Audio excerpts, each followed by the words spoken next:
राधे गोविंद। मैं अभिषेक भटनागर अपने channel God is mind पर आप लोगों का एक बार फिर से स्वागत करता हूं। कल जिस तरह हमने आपको बताया था कि श्री गंगा जी के नहाने का क्या महात्म्य होता है, यहाँ तक कि गंगा जी पे नहाने जाने के लिए एक एक पग धरने के लिए अगर आप ऐसा करते हैं और आपके मन में विश्वास है कि गंगा जी नहाते जाते समय एक एक पग जो आप रख रहे हैं, तो आपको हर पग के बदले एक पुण्य मिल रहा है और वो है 100 अश्वमेध यज्ञ का पुण्य। तो यदि आप विश्वास करके मानते हैं कि मुझे वो पुण्य मिल रहा है, तो वो पुण्य आपको जरूर मिलेगा।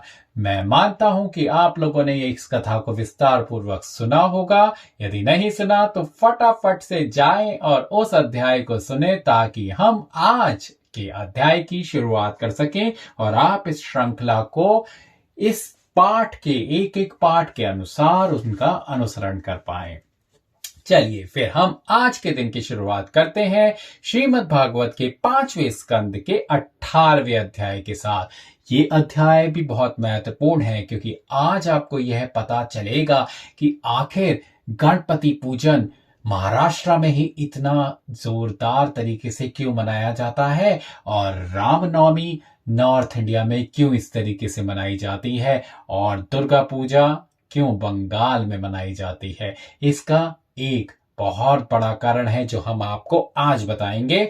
वो होगा सुखदेव जी का यह वर्णन करना कि कौन कौन से खंड में किस किस अवतार की पूजा होती है। तो चलिए करते हैं आज के दिन की शुरुआत इसी अध्याय के साथ। सुखदेव जी बोले कि हे परीक्षित, हमने नवों खंडों की कथा तुमसे वर्णन की। अब परमेश्वर के अवतारों का हाल और जिस जिस खंड में जो जो अवतार नारायण जी ने लिए थे और वहां के सब लोग उस अवतार पर अधिक प्रीति रखकर उनकी पूजा करते हैं, सुनो। भद्राश्व खंड में वृंदश्रवा नामक राजा था। वहां परमेश्वर ने हैग्रीव अवतार धारण किया। सो उस खंड में राजा व प्रजा उसी रूप की पूजा व उन्हीं का मंत्र पढ़कर स्तुति करते हैं।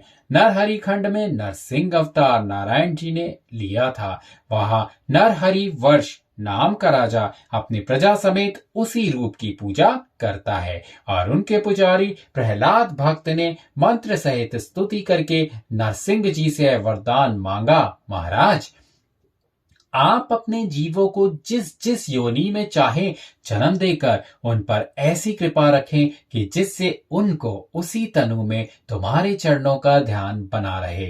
यह बात सुनकर नरसिंह जी बोले, हे प्रहलाद, तुम अपने वास्ते जो चाहो सो मांग लो, पर संसारी जीवों के वास्ते जो माया मोह में फंसे हैं ऐसा वरदान मत मांगो।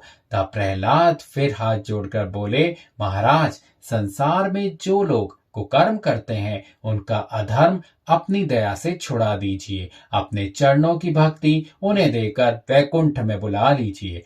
यह वचन सुनकर नरसिंह जी ने कहा, हे प्रहलाद, सब जीवों को वैकुंठ की चाहना नहीं होती पुत्र। जिसे सत्संग प्यारा होता है उसे ज्ञान मिलता है। कलयुग में मनुष्यों को सत्संग अच्छा नहीं लगता। वे संसारी माया में फंसे रहते हैं। जो परमेश्वर की भक्ति करता है उसके पास सब गुण अपने आप इस तरह चले आते हैं जैसे नीची पृथ्वी पर पानी बहकर बटुर जाता है।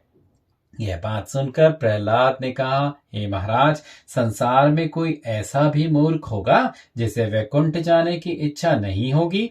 आप अपना वैकुंठ किसी को देना ही नहीं चाहते, लालच करते हैं। मुझे इस बात में लज्जा मालूम होती है कि संसारी लोग ऐसा कहेंगे कि प्रहलाद के स्वामी लालची हैं।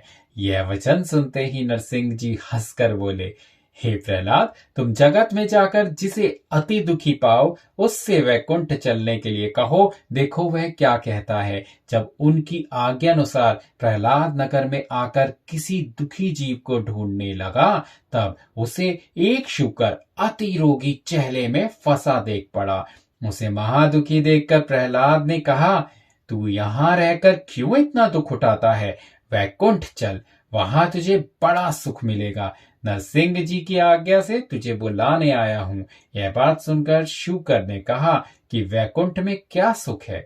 जब प्रहलाद ने वैकुंठ का सुख वर्णन किया तब वह शूकर यानी सुअर बोला कि मैं अकेला वहां नहीं चल सकता, कुटुंब समेत कहो तो चलूं।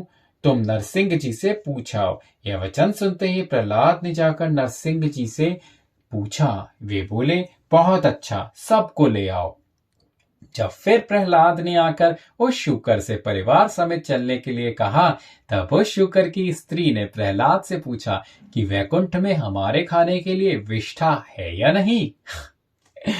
प्रहलाद ने कहा कि वहां नरक नहीं है और सब अच्छे अच्छे पदार्थ भोजन करने के हैं। तब शूकर व शूकरी आपस में सम्मत करके बोले कि हमें यहाँ बड़ा सुख है, हम लोग वैकुंठ में ना जाएंगे। यह बात सुनकर प्रहलाद ने कहा, तुम तो बहुत ही मूर्ख हो जो वैकुंठ को नहीं चलते।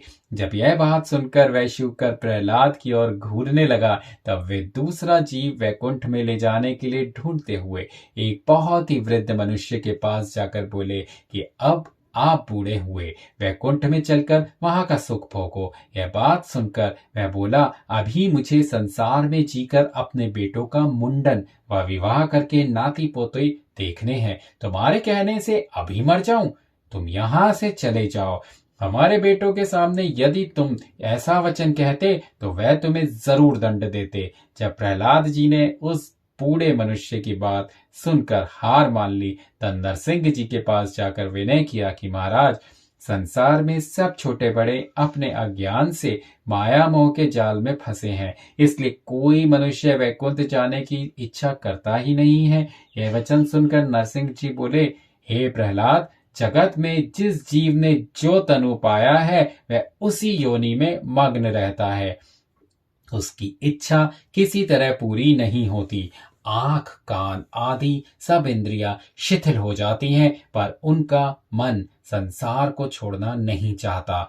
यह बात सुनकर प्रहलाद ने नरसिंह जी को दंडवत करके विनय किया, महाराज, यह सब आपकी माया है। जिसको आप दया करके ज्ञान देते हैं वह वैकुंठ जाने की इच्छा करता है। सबको ज्ञान प्राप्त होना बहुत कठिन है। केतुमाल खंड में कामदेव भगवान ने अवतार लिया था। वहां लक्ष्मी जी प्रजा समेत मंत्र पढ़कर उनकी स्तुति व पूजन करती हैं। रमणक खंड में परमेश्वर ने मत्स्य अवतार धारण किया था। वह रमणक नाम का राजा अपनी प्रजा समेत मत्स्य रूप की पूजा करता है। हिरण्यमय खंड में नारायण जी ने कच्छप अवतार लिया था। वहां हिरण्यमय नाम का राजा अपनी प्रजा समेत उसी रूप की पूजा व स्तुति मंत्र पढ़कर करता है। कुरुखंड में भगवान ने वाराह अवतार धारण किया था। वहां कुरु नाम का राजा अपनी प्रजा समेत उसी रूप की पूजा मंत्र पढ़कर करता है। और पृथ्वी उस रूप की स्तुति करके कहती है कि आप हिरण्याक्ष दैत्य को मारकर मुझे रसातल लोक से ले आए हैं। कितना अच्छा अध्याय था ये। मैं आज आपको ये बात बताना चाहूंगा, ये धर्म है और धर्म ये कहता है कि आप भगवान को किसी भी रूप में पूजे, मगर भगवान आपको जरूर प्राप्त होंगे।